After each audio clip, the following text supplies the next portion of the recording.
नारायणाक्षरसमाम्नायमधिगम्य महेश्वरात् कृत्स्नं व्याकरणं प्रोक्तं तस्मै पाणिनये नमः। वाक्यकारं वररुचिं भाष्यकारं पतञ्जलिं पाणिनिं सूत्रकारं च प्रणतोऽस्मि मुनित्रयं नमस्कृत्य तदुक्तिः परिभाव्य च वैयाकरणसिद्धान्तकौमुदीयं विरच्यते। कारक प्रकरण का आज 20वां पाठ है। संप्रदान कारक के कुल मिलाकर सूत्र पाठ में 10 सूत्र हैं।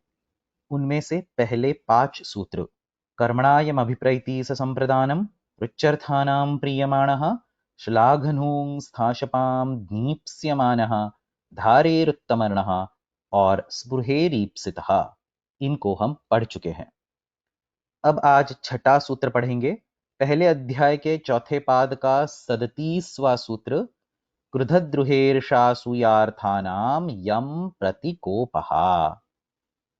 इस सूत्र में 4 पद है। क्रुधद्रुह ईर्षा असूयार्थानाम, ये एक पद हो गया। यम, प्रति और कोपहा।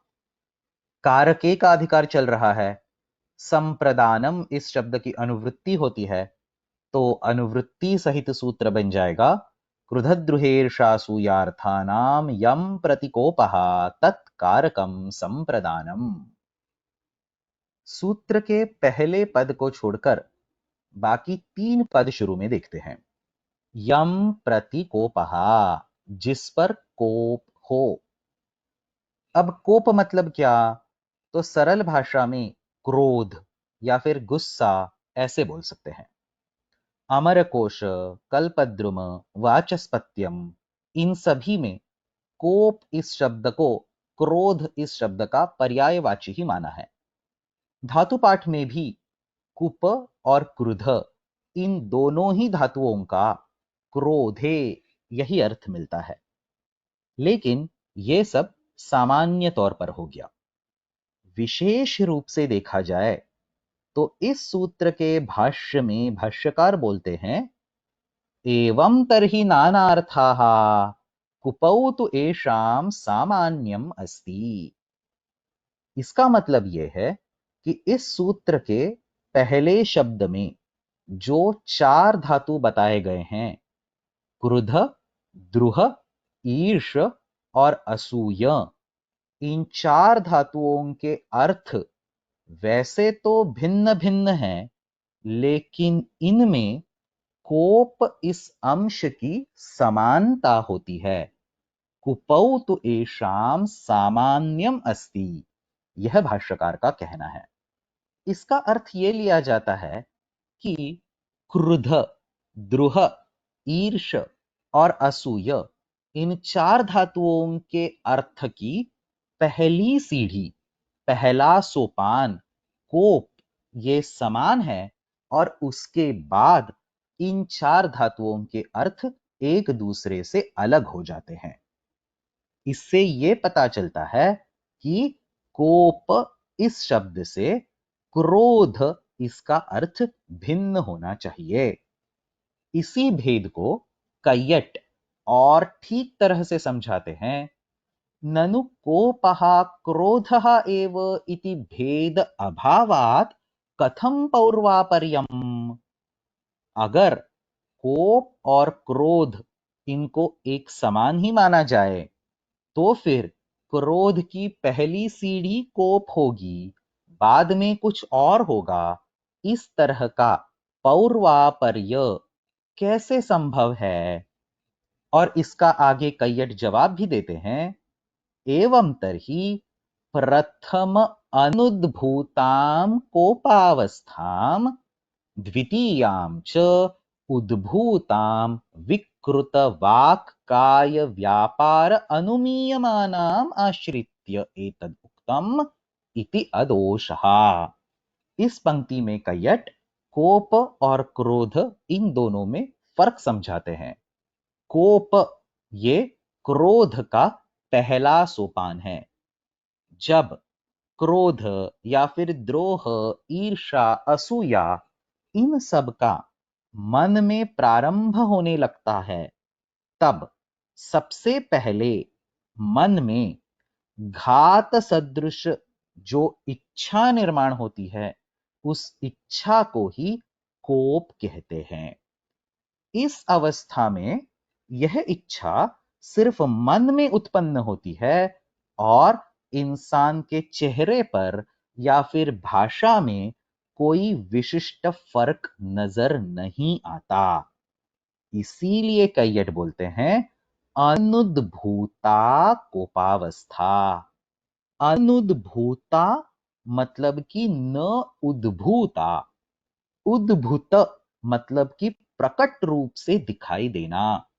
कोप में वैसा नहीं होता, सिर्फ मन में उस इच्छा का निर्माण हुआ है, अभी तक शब्दों में या फिर आंखों में या फिर चेहरे पर उस इच्छा के अनुरूप परिवर्तन नहीं दिखाई देता। यह पहला सोपान हो गया, इसको कोप बोलते हैं। और फिर अगले सोपान में जब ये कोप और भी बढ़ जाता है, तब चेहरे का रंग बदल जाता है, आंखें बड़ी हो जाती हैं, आवाज चढ़ जाती हैं। इस प्रकार का परिवर्तन जब दिखाई देने लगे, तब उसको क्रोध बोलेंगे। उद्भूताम विकृतवाक् काय व्यापार अनुमीयमाना अवस्था क्रोधः।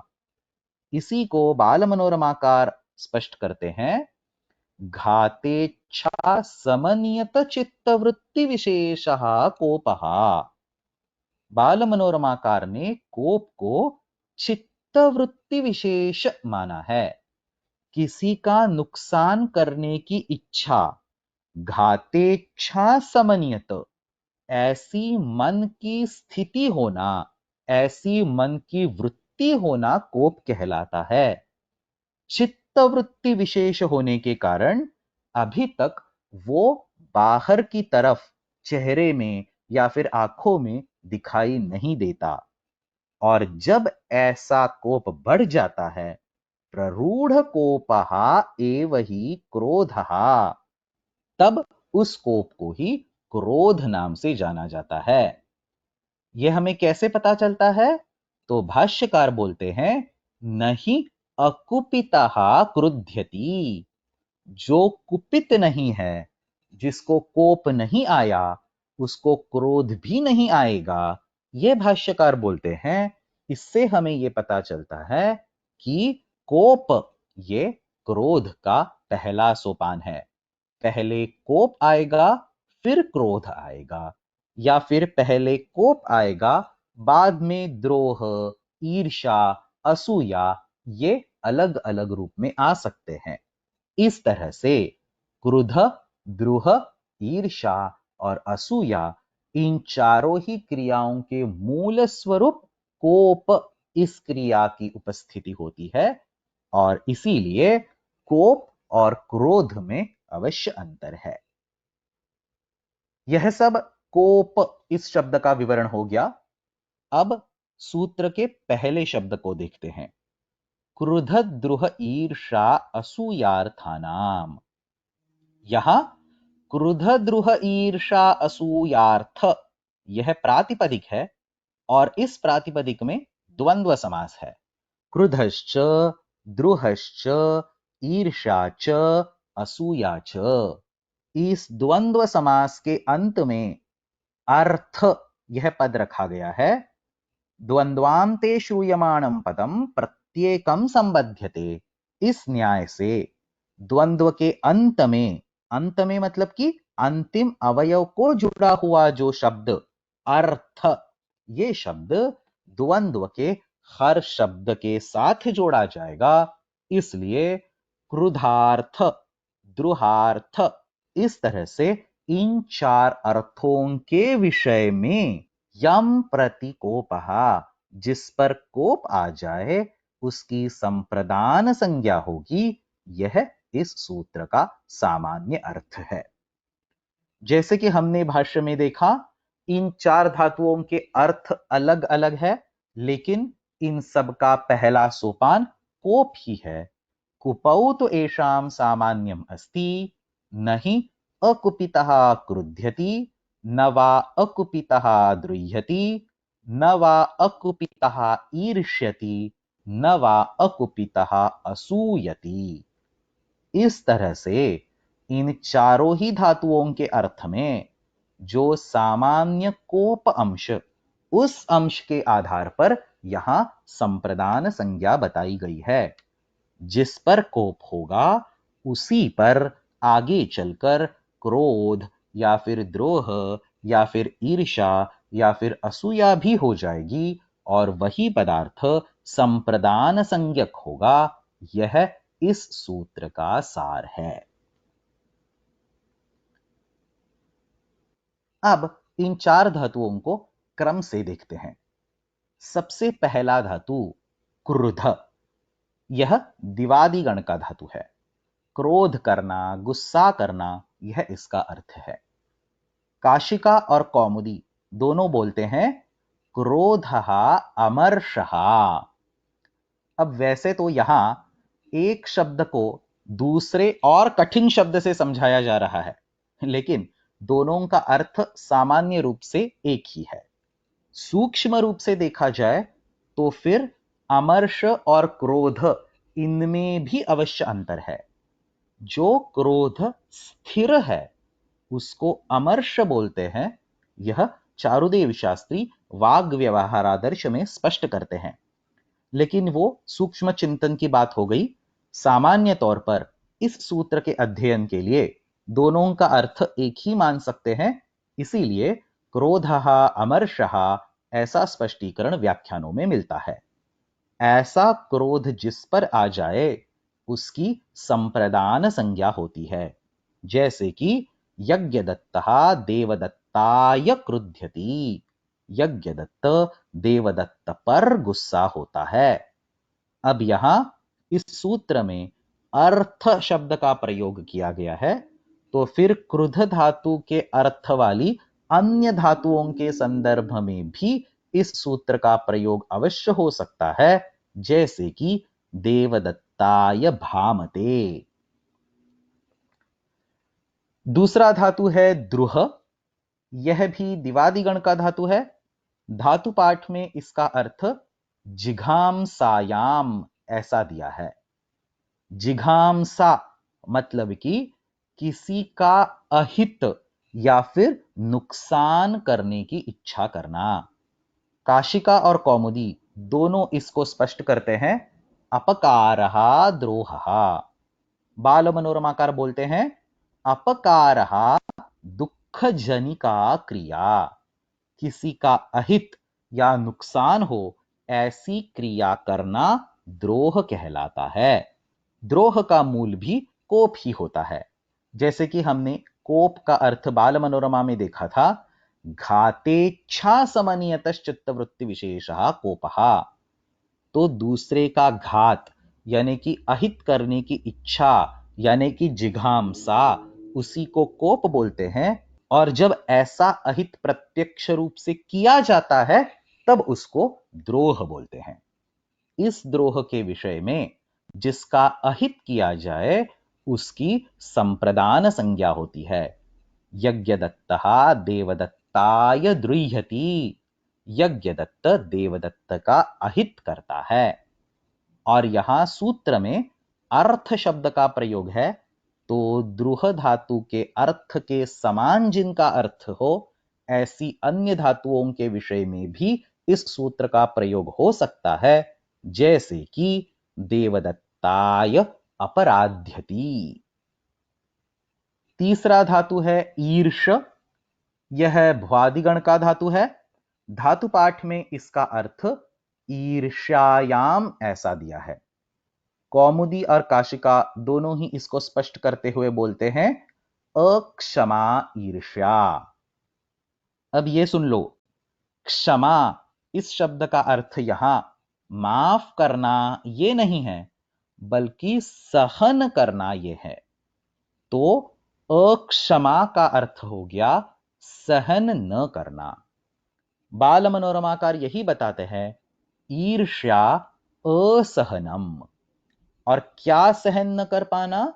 तो दूसरे के उत्कर्ष को, दूसरे की अच्छाई को, दूसरे की प्रगति को न सह पाना। अमर कोश में ईर्ष्या शब्द का अर्थ दिया है पर उत्कर्षा असहिष्णुत्वम। शास्त्र के अनुसार इस ईर्ष्या का भी प्रथम सोपान कोप ही होता है, और ऐसी स्थिति में जिसके प्रति यह कोप और बाद में ईर्ष्या हो जाए उसकी संप्रदान संज्ञा होती है। जैसे कि यज्ञदत्तः देवदत्ताय ईर्ष्यति। यज्ञदत्त देवदत्त का उत्कर्ष सह नहीं पाता। और यहां सूत्र में ईर्ष्यार्थ ऐसे बोला गया है, इसलिए ईर्ष इसके अर्थ की अन्य धातुओं के बारे में भी इस सूत्र का प्रयोग हो सकता है, जैसे कि देवदत्ताय सूर्क्ष्यति, देवदत्ताय ईर्क्ष्यति वगैरह। सूत्र का चौथा और अंतिम धातु है असूय। यह कंडवादिगण का धातु है। कंडवादिगण में असु यह शब्द पाया जाता है, और कंडवादिभ्यो यक इस सूत्र से असु इस शब्द से यक प्रत्यय लगाने पर असूय यह आतिदेशिक धातु बन जाता है। असूय इस धातु का काशिका और कौमुदी दोनों में अर्थ दिया है गुणेषु दोष आविष्करणम असूया। सामान्य भाषा में गुणों में भी दोष निकालना या फिर मत्सर करना, द्वेष करना, यह असूय इस धातु का सामान्य अर्थ है। इसका भी प्रथम सोपान कोप यही होता है, और इसीलिए इस धातु के विषय में भी जिस पर कोप आ जाए, यानी कि बाद में जिसका मत्सर या द्वेष लगे, उसकी संप्रदान संज्ञा होती है। यज्ञदत्तः देवदत्ताय असूयति। यज्ञदत्त देवदत्त के गुणों में भी दोष निकालता है, देवदत्त का द्वेष करता है, देवदत्त का मत्सर करता है, यह इस वाक्य का अर्थ है। इस तरह से क्रुध, द्रुह, ईर्ष और असूय इन चार धातुओं के विषय में जिस पर कोप हो, यानी कि बाद में जिस पर गुस्सा आ जाए, जिसका अहित करने की इच्छा हो, जिसका उत्कर्ष सहन ना हो, या फिर जिसके बारे में मत्सर पैदा हो, उसकी संप्रदान संज्ञा होती है। यज्ञदत्तः देवदत्ताय क्रुध्यति, द्रुह्यति, ईर्ष्यति या फिर असूयति। अब यहां व्याख्यान देखने से पहले दो विशिष्ट धातुओं के विषय में चर्चा करते हैं। पहला धातु है कुप। अगर सामान्य तौर पर देखा जाए तो कुप धातु का धातु पाठ में अर्थ क्रोधे यही दिया है, और इसलिए क्रोधार्थ के संदर्भ में इस सूत्र से संप्रदान कारक का प्रयोग करके देवदत्ताय कुप्यति इस तरह के वाक्य साधु माने जा सकते हैं। लेकिन कोप और क्रोध इनमें सूक्ष्म अंतर है, यह हम देख चुके हैं, और भाष्य के अनुसार हम इस सूत्र में सिर्फ उन धातुओं की बात कर रहे हैं जहां कोप यह पहला सोपान है, यानी कि कोप के बाद भी कुछ होगा। तो ऐसी स्थिति में सिर्फ कुप्यति इस शब्द का प्रयोग करने पर प्रस्तुत सूत्र से संप्रदान संज्ञा नहीं हो सकती, ऐसा कई वैयाकरण मानते हैं। जैसे कि बाल मनोरमाकार बोलते हैं कुप्यति कस्मैचित् इति असाधु एव कोप मूलकत्व अभावात् क्रुद्ध्यार्थक अभावात् च।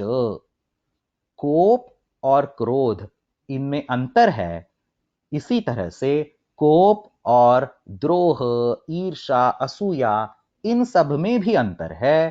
तो फिर कस्मैचित् कुप्यति यह प्रयोग साधु नहीं माना जाएगा, ये यहां बाल मनोरमाकार का आशय है। तो फिर उसकी जगह कौन सा प्रयोग साधु माना जाएगा? तो यहां कुप धातु अकर्मक होने के कारण देवदत्तम कुप्यति यह प्रयोग भी नहीं हो पाएगा। तो फिर उसकी जगह पर अन्य किसी भी कारक द्वारा निर्देश ना होने से शेष षष्ठी का प्रयोग करके देवदत्तस्य कुप्यति यह प्रयोग साधु माना जाएगा। नागेश ने भी लघु शब्देन्दु शेखर में इसी पक्ष का समर्थन किया है और कई सारे वैयाकरण देवदत्तस्य कुप्यति इसी वाक्य को साधु मानते हैं, न कि देवदत्ताय कुप्यति इस वाक्य को। लेकिन माधवीय धातु वृत्ति, प्रक्रिया सर्वस्वम ऐसे कुछ ग्रंथों में कुप्यति इस धातु के विषय में क्रोधार्थ को ही स्वीकार करके प्रस्तुत सूत्र से संप्रदान संज्ञा बताकर देवदत्ताय कुप्यति या फिर हरये कुप्यति कंसः ये उदाहरण प्रस्तुत किए गए हैं। इस तरह से कुप्यति इस शब्द के योग में संप्रदान कारक होना चाहिए या फिर शेष षष्ठी होनी चाहिए, इस विषय में वैयाकरणों में मतभेद है। तत्वबोधिनीकार तो यहां ना इधर का ना उधर का बीच वाला पक्ष लेकर बोलते हैं कि कुप धातु का अर्थ क्रोध नहीं बल्कि द्रोह मानना चाहिए।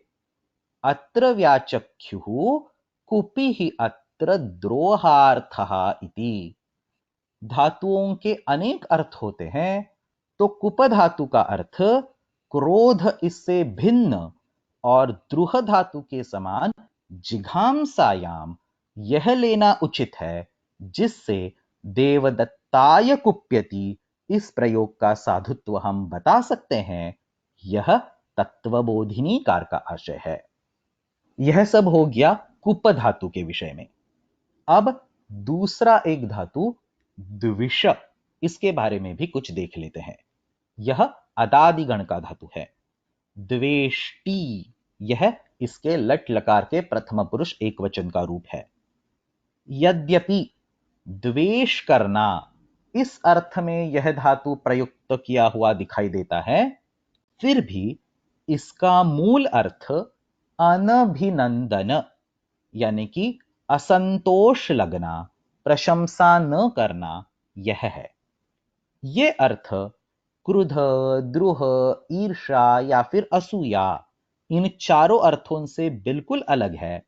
इसलिए इस धातु के विषय में प्रस्तुत सूत्र से संप्रदान संज्ञा नहीं हो सकती। यह सारे ही वैयाकरणों का एक मत है। तत्वबोधिनीकार इसे स्पष्ट करते हैं। द्विषादौ अतिप्रसंग वारणाय विशिष्य उपादानम। इस सूत्र में क्रुध, द्रुह, ईर्ष और असूय इन चारों अर्थों का विशेष रूप से निर्देश किस लिए किया गया है? तो द्विष इत्यादि भिन्न अर्थ वाले धातुओं के संदर्भ में इस सूत्र से संप्रदान संज्ञा ना हो, यह बताने के लिए ऐसा किया गया है। ये तत्वबोधिनीकार स्पष्ट करते हैं। इसीलिए द्विष धातु के विषय में संप्रदान कारक नहीं होता। तेन यह अस्मान् द्वेष्टि यं च वयं द्विष्मः इत्यत्र चतुर्थी न भवति। तत्र ही अनभिनंदनम द्विषेः अर्थः। द्विष धातु का अर्थ असंतोष होना इतना ही होने के कारण यो अस्मान् द्वेष्टि इस वाक्य में द्वेष्टि के योग में संप्रदान कारक नहीं हुआ।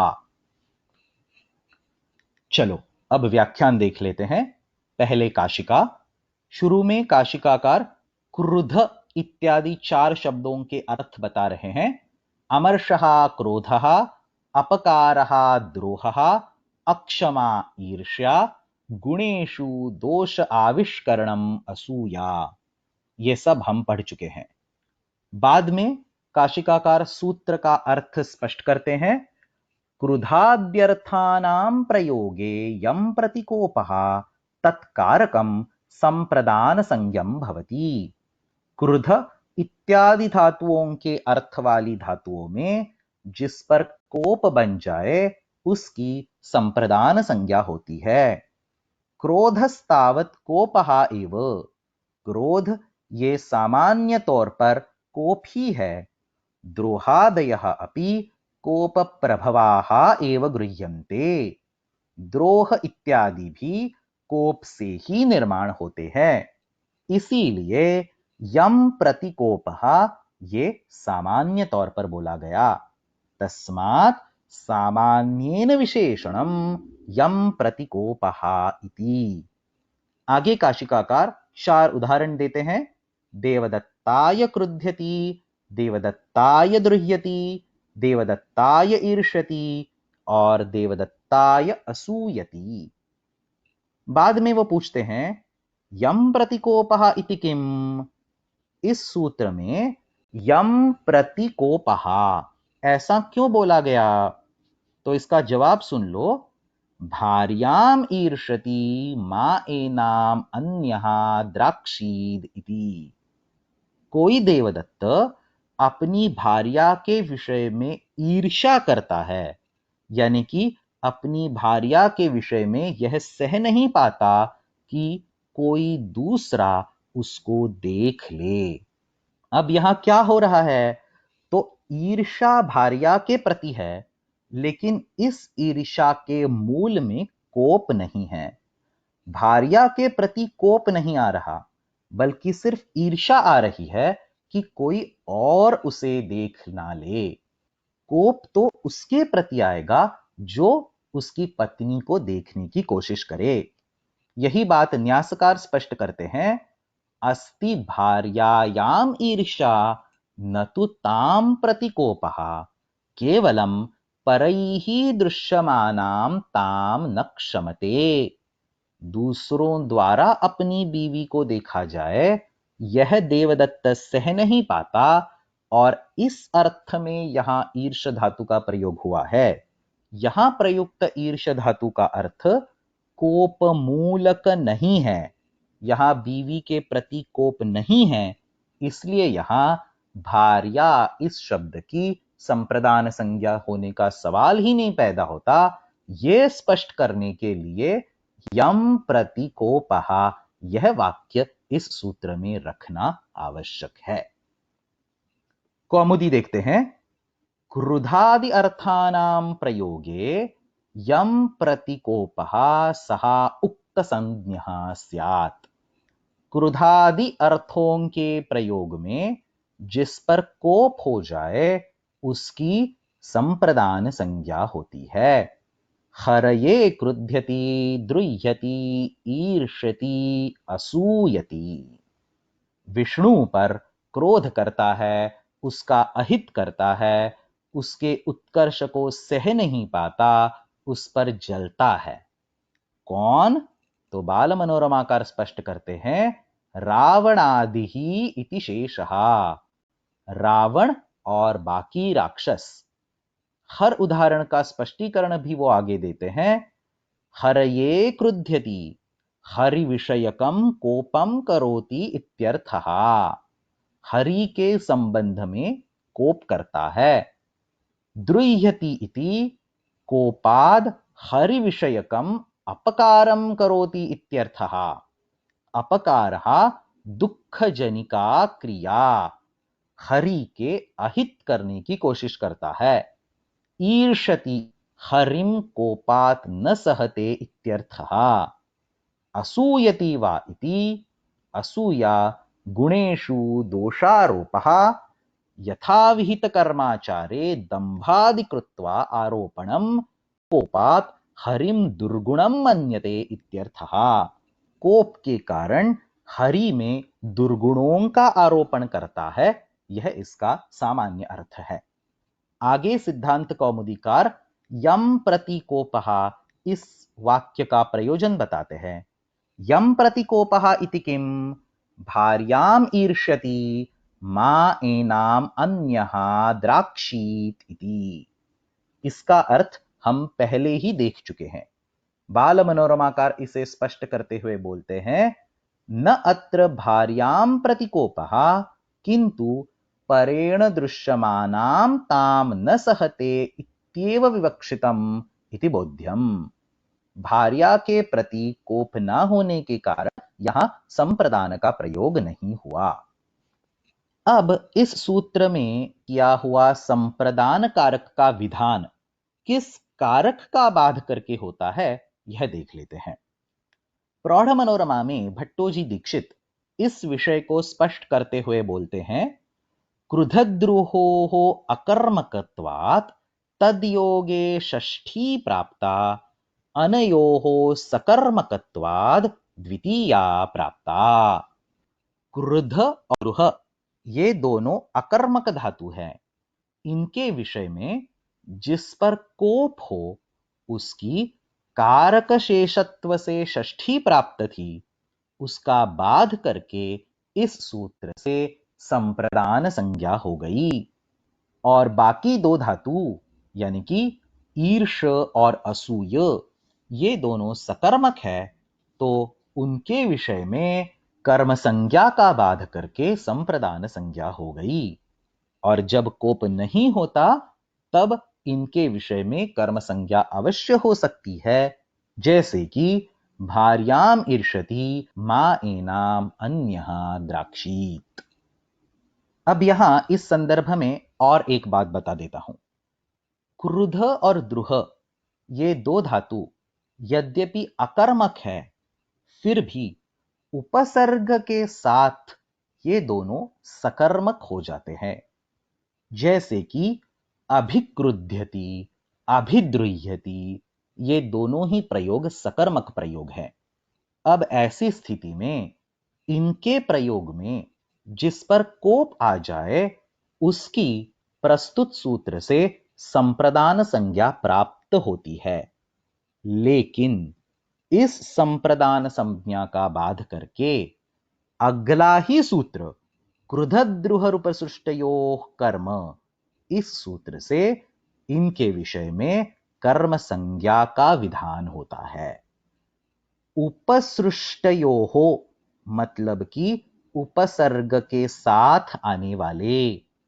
क्रुध और द्रुह जब उपसर्ग के साथ आते हैं, क्रुधद्रुह उपसृष्टयोः, तब यम प्रति कोपः जिस पर कोप हो उसकी संप्रदान संज्ञा का बाध करके कर्म संज्ञा होती है। यह क्रुधद्रुह रूपसृष्टयोः कर्म इस सूत्र का सामान्य अर्थ है। और इसीलिए देवदत्ताय अभिक्रुध्यति या फिर देवदत्ताय अभिद्रुह्यति ये प्रयोग अनुचित प्रयोग हैं। इनकी जगह पर देवदत्तम अभिक्रुध्यति, देवदत्तम अभिद्रुह्यति ऐसे प्रयोग करने पड़ते हैं। क्रुधद्रुह रूपसृष्टयोः कर्म इस सूत्र का हम व्याख्यानों के साथ अध्ययन कर्म संज्ञा के समय यथावकाश कर लेंगे। अभी बस उपसर्ग ना होने पर संप्रदान संज्ञा और उपसर्ग होने पर कर्म संज्ञा, यह फर्क हम जान ले, यह आवश्यक है। इसलिए मैंने इनका यहां विषय बोल दिया। अंत में तत्वबोधिनी में उपस्थापित एक विचार देख लेते हैं। यहां तत्वबोधिनीकार यह बोलते हैं कि इस सूत्र में जो चार धातु हैं उनमें से पहले दो धातु क्रुध और द्रुह ये अकर्मक होने के कारण क्रिययायम अभिप्रैति स संप्रदानम, इस वार्तिक के बल पर ही उनकी संप्रदान संज्ञा हो सकती है। यह समझ लेना। यही बात हम बाकी दो धातुओं के बारे में यानी कि ईर्ष और असूय इनके बारे में नहीं बोल सकते, क्योंकि उनके सकर्मकत्व होने से कर्मपद की वहां प्राप्ति है, तो कर्म संज्ञा की वहां प्राप्ति है और उसका बाध करके संप्रदान संज्ञा का स्पष्ट विधान आवश्यक हो जाता है। लेकिन क्रुध और द्रुह इन धातुओं के विषय में अकर्मकत्व के कारण जिस पर कोप हो वह क्रिया से अवश्य ही अभिप्रेत होगा और क्रियया यम अभिप्रैति इस वार्तिक से उनके विषय में संप्रदान संज्ञा अवश्य हो जाएगी। इसका मतलब यह है कि क्रुध और द्रुह इन दो धातुओं का इस सूत्र में कोई प्रयोजन नहीं। इसी को बताते हुए तत्वबोधिनीकार बोलते हैं, पत्येशेते इतिवत् क्रियायामेव सिद्धे क्रुधद्रुहोः ग्रहणं चिन्त्य प्रयोजनम इत्याहुः। पत्येशेते, यह उदाहरण हम पहले देख चुके हैं। इस उदाहरण में हमने क्रियायाम अभिप्रैति ससंप्रदानम इस सूत्र से संप्रदान संज्ञा कर दी थी। उसी तरह से हरये क्रुध्यति, हरये द्रुह्यति, इन उदाहरणों में भी क्रियायाम अभिप्रैति ससंप्रदानम इसी सूत्र से संप्रदान संज्ञा संभव है। और अगर यह संभव है तो फिर इस सूत्र में क्रुध और द्रुह इन दो शब्दों की कोई जरूरत नहीं। यह तत्वबोधिनी कार के कहने का आशय है। लेकिन लघु शब्देन्दु शेखर में नागेश इस बात को काट देते हैं। वो स्पष्ट करते हैं, हरेः क्रोध द्रोहाभ्याम इच्छा विषयत्व अभावात् क्रिययायम इत्यनेन न सिद्धिः। ये एक बार ढंग से सुन लो। नागेश ये स्पष्ट करते हैं कि पत्येशेते इस तरह के वाक्यों में पत्नी पति के साथ सोने की इच्छा जब बनाती है तब पति भी उसके साथ सोए, उसका साथ दे, यह उसकी इच्छा है। लेकिन हरये क्रुध्यति या फिर हरये द्रुह्यति इस प्रयोग में कोप करने वाला हरि की इच्छा से कोई संबंध नहीं रखता, न कि वो ये चाहता है कि हरि भी उस पर कोप करे। इस तरह से पत्येशेते इस उदाहरण में पति भी अपने साथ सो जाए, इस तरह से पत्नी का जो इच्छा विषयत्व दिखाई देता है, वैसा इच्छा विषयकत्व हरये क्रुध्यति इस उदाहरण में कोप करने वाले का नहीं दिखाई देता। और इसलिए इन उदाहरणों में क्रियायाम अभिप्रैति इस वार्तिक से संप्रदान कारक बिल्कुल संभव नहीं है। और इसीलिए क्रुधद्रुहेर्षासूयार्थानाम यम प्रतिकोपः इस सूत्र में क्रुध और द्रुह इन दोनों धातुओं का होना अवश्य जरूरी है। यह नागेश का पक्ष है। इस तरह से यहां क्रुधद्रुहेर्षासूयार्थानाम यम प्रतिकोपः इस सूत्र का अध्ययन और शास्त्र चर्चा दोनों ही समाप्त हो गए।